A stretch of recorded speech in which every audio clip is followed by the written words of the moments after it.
अस्सलाम वालेकुम अख्तर साहब। और जनाब वालेकुम अस्सलाम। की हाल है अख्तर साहब, ठीक ठाक हो? सर अल्लाह का एहसान ओदी ज़ात दा करम ते बहुत बहुत शुक्र। शुक्र है अल्लाह का।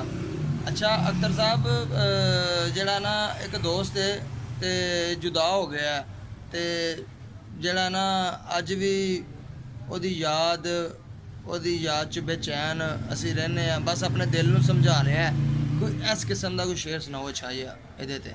लो जनाब ताड़ी जज्बात की तर्जमानी करते हुए खूबसूरत शेर जनाब की खिदमत पेश करांगा। आपसे बिछड़े तो दिल खुद को बेहतर कर लिया। क्या बात है। आपसे बिछड़े तो खुद को और बेहतर कर लिया।